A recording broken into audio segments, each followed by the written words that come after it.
하나님 말씀입니다. 요한계시록 3장 1절부터 6절까지입니다. 우리 교독하겠습니다. 사대교회의 사제에게 편지하라. 하나님이 하나님의 7영과 7뼈를 가지신 이가 이르시되 내가 네 행위를 아노니 내가 살았다 하는 이름은 가졌으나 죽은 자로다. 너는 일깨어 그 남은 바 죽게 된 것을 굳건하게 하라. 내 하나님 앞에 내 행위에 온전한 것을 찾지 못하였노니 그러므로 내가 어떻게 받았으며 어떻게 들었는지 생각하고 지켜 회개하라. 만일 일깨지 아니하면 내가 도둑같이 이르리니 어느 때에 내게 이르는지 내가 알지 못하리라. 그러나 사대에 그 옷을 더럽히지 아니한 몇 명이 내게 있어 흰옷을 입고 나와 함께 다니리니 그들은 합당한 자인 영고라. 이기는 자는 이와 같이 흰옷을 입을 것이요 내가 그 이름을 생명책에서 결코 지우지 아니하고 그 이름을 내 아버지 앞과 그의 천사들 앞에서 시인하리라. 귀 있는 자는 성령이 교회들에게 하시는 말씀을 들을지어다. 아멘. 옆 사람 한번 축복하십시다. 좋은 일이 있을 겁니다.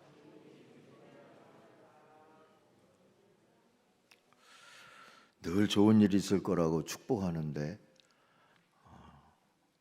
좋은 일이 아닌 일들도 우리 안에 일어나는 것 같아서 소용없는 축복인가 싶다가도 그래도 그만한 게 우리가 늘 축복하며 또 하나님 앞에 기도하는 마음으로 서로를 바라보고 의지하기 때문이 아닐까 하는 감사도 갖습니다.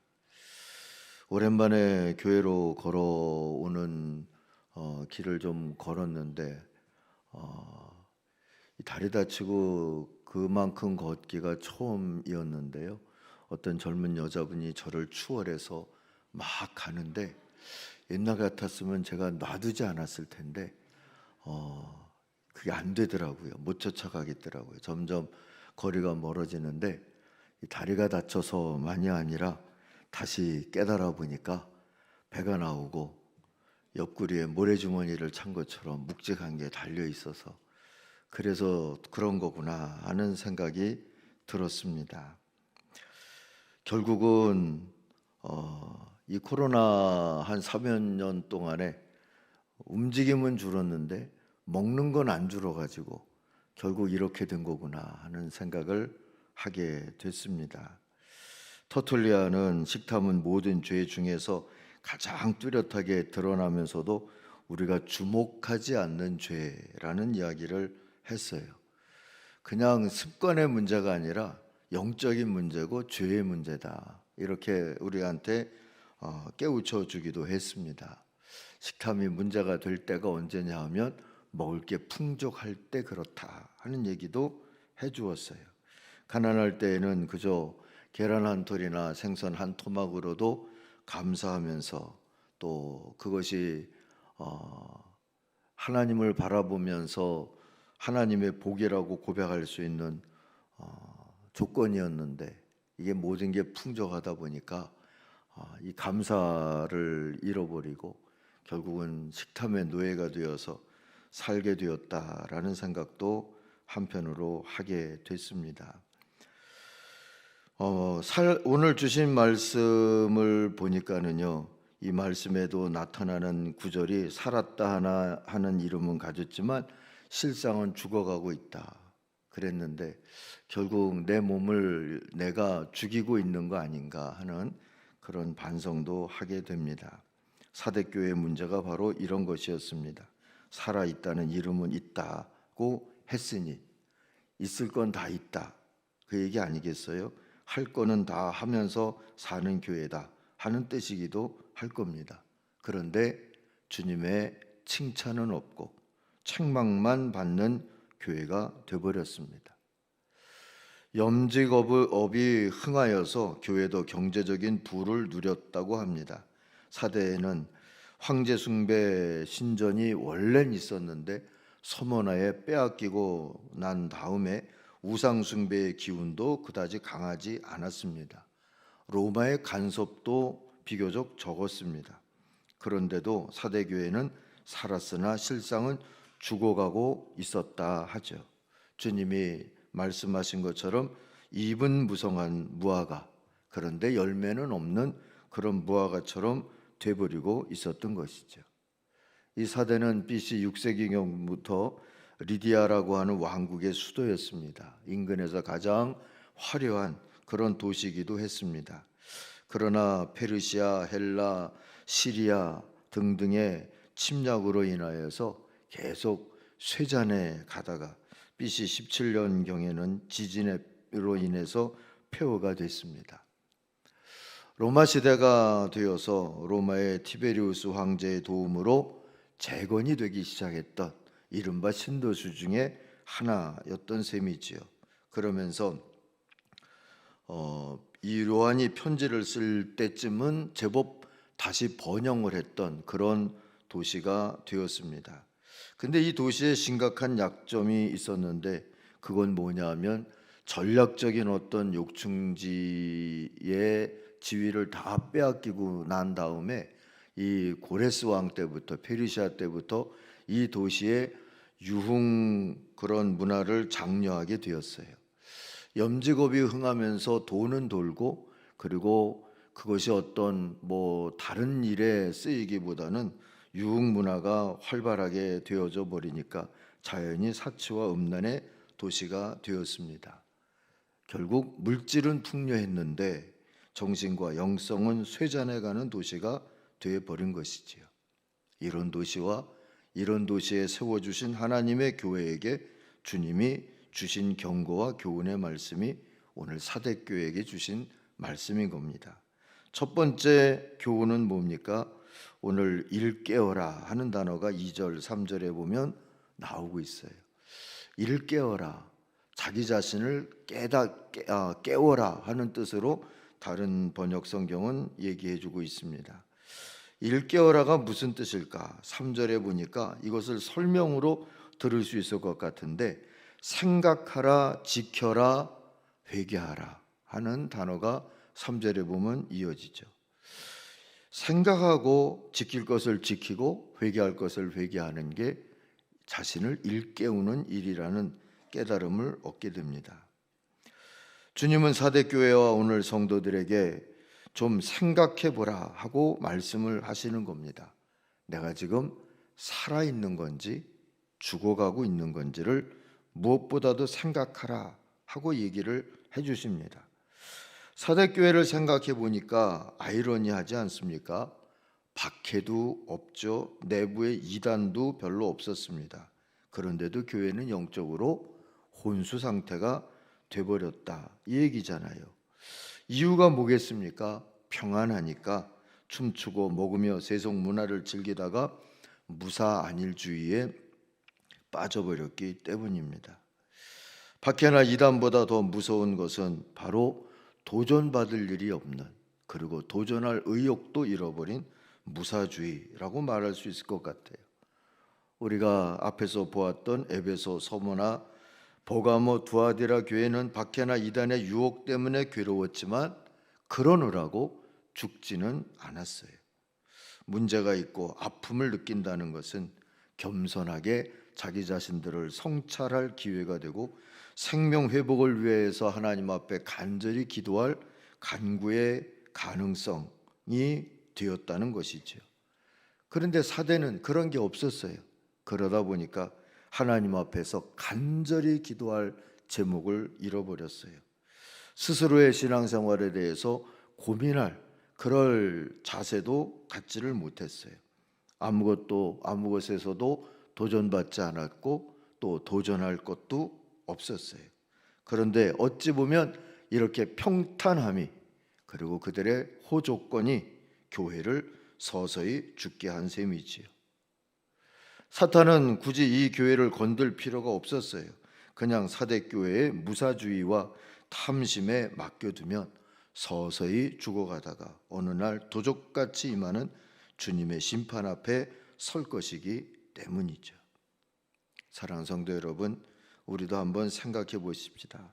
잘 믿고자 하는 그러한 고민이 내게 있는지, 하나님 앞에 달려나가서 뭐 비전 금밤이다 이런 금밤이다 제목을 달지 않아도 간절히 기도해야 될 이유가 나한테 있는지, 그냥 이대로 줬사오니 하고 우리들이 점점 익숙해지다가 무언가를 합시다, 기도합시다, 모입시다, 뭐 합시다 하면 그것이 옛날에 나도 다 했는데 그런 말로 생각이 떠오르지는 않는지, 뭐 그건 또 다른 사람들이 해야 될 일이다 생각하고 있지는 않는지, 대체로 아직은 괜찮거니 하다가 어느 날 갑자기 터지는 문제가 몸으로는 성인병 같은 일일 거고요.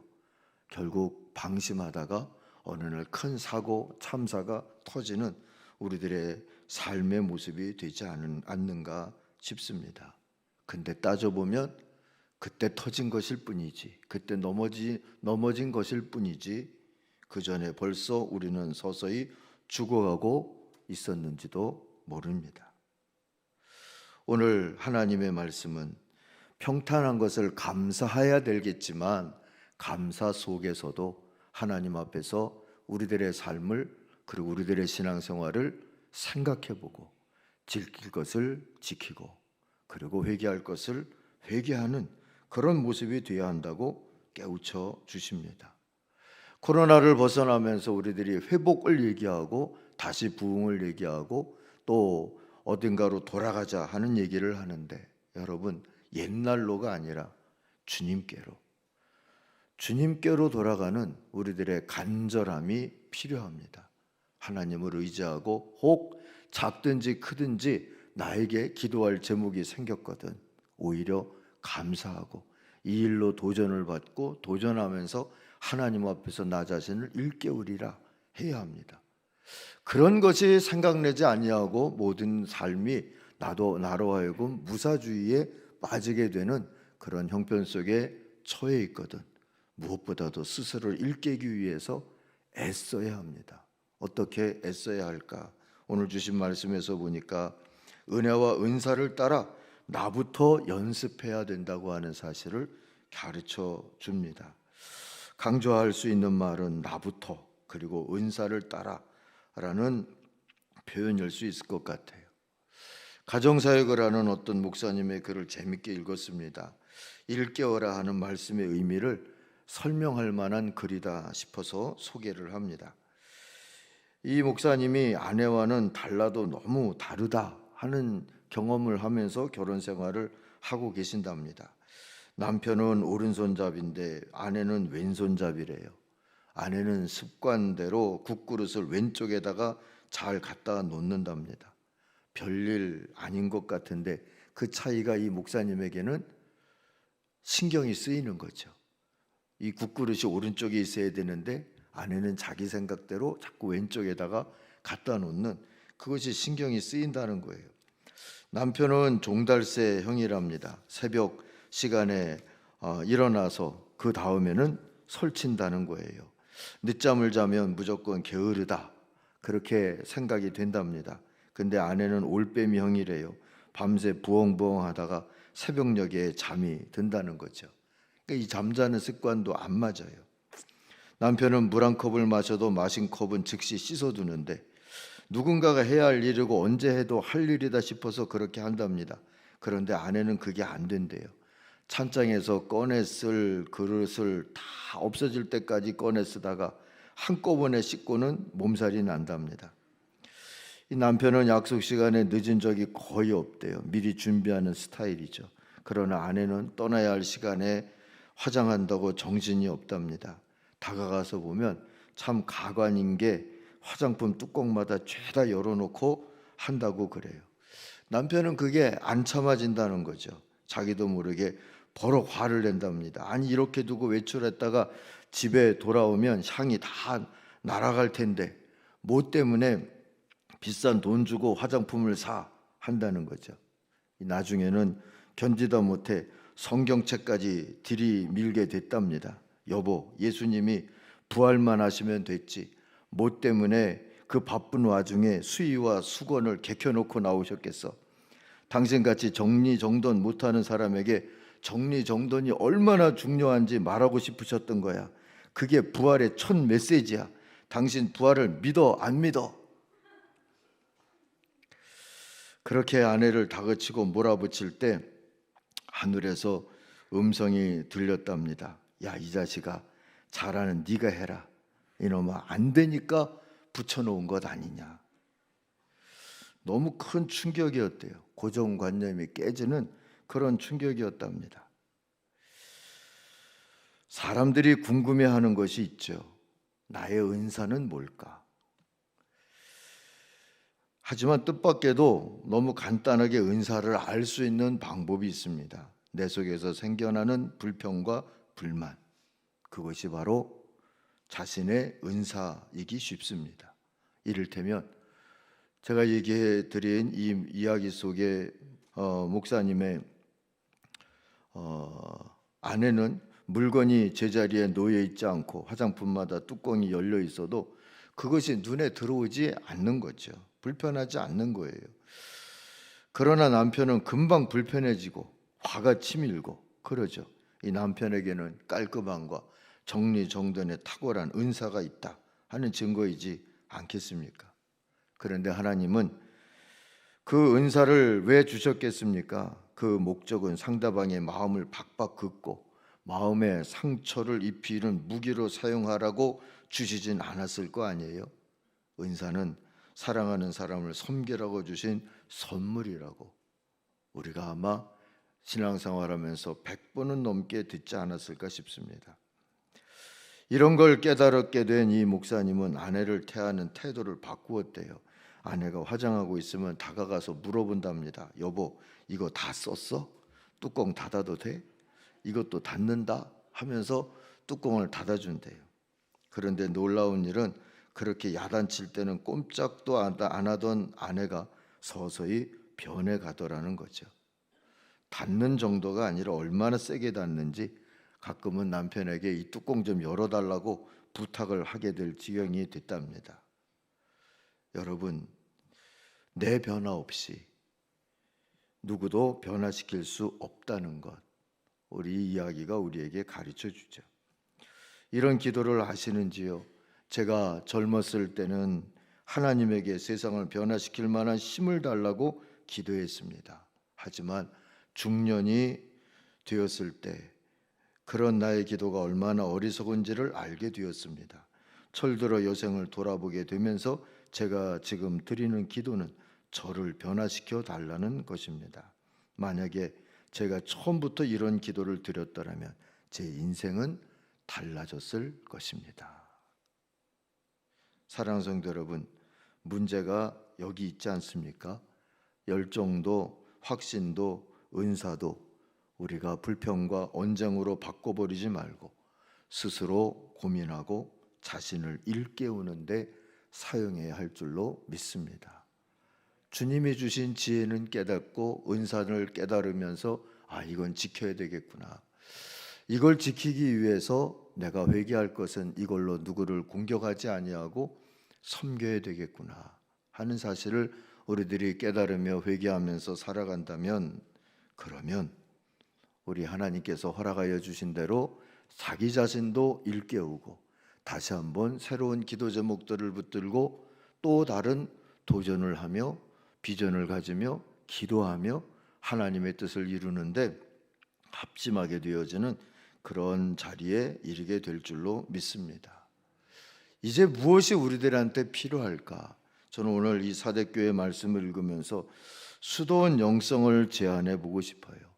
우리들이 무언가를 그 문제가 있어서 매달려야 할 때에는 그 문제를 매달릴 수밖에 없지만 매일 우리들의 삶이 그런대로 우리가 평탄하다면 이 수도원의 영성처럼 스스로의 삶을 이 평탄한 기회에 차분히 훈련할 수 있는 기회로 삼는 것이 좋겠다 싶습니다. 수도원의 영성은 크게 보면 세 가지로 하루의 일상을 살고자 하는 것이지요. 하나는 예배하고 기도하는 일상으로, 또 하나는 공부하는 일상으로. 이 공부는 출세지향적인 공부가 아니라 하나님이 만드신 세상을 알고자 하고 하나님의 뜻을 알고자 하고 하나님의 나라, 그 통치의 방식을 여러 모양으로 깨우치고 순종하기 위해서 하는 공부이지요. 그리고 세 번째는 일입니다. 땀 흘려 일하는. 이 운동하고 일하고 하는 것은 다르죠.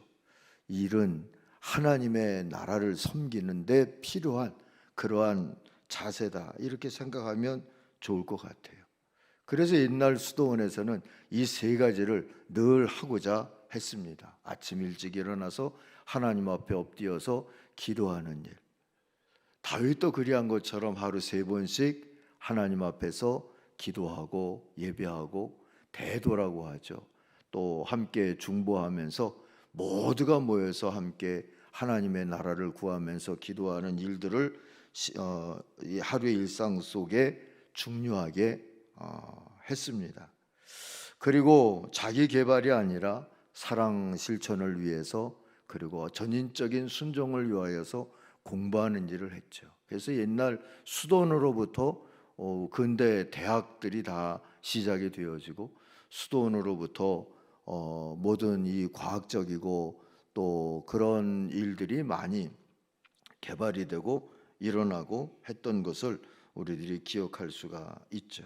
그리고 또 하나는 이 중세 수도원이나 아니면 뭐 성지순례 같은 데 가서 보면 어떻게 저 수도원이 꼭 저런 자리에 저렇게 어렵게 지어졌을까? 이 바위 위에 절벽에 매달려. 근데 사실 그거 다 사람이 한 거잖아요. 전문적인 어떤 지식을 가지고 있는 분들이 아닌데도 불구하고 공부를 해가면서 건축을 하고 밭을 갈구고 식물을 가꾸고 뭐 그러면서 살던, 그렇게 해서 노동을 하면서 하나님의 나라, 하나님이 세워주신 이 땅을 한 귀퉁이나마 내가 섬긴다 하면서 살았던 그런 삶이 그들의 삶을 건강하게 했고요. 또 하나님의 나라를 위해서 늘 자신을 일깨울 수 있는 그러한 자세를 가지고 살 수 있었던 것이죠.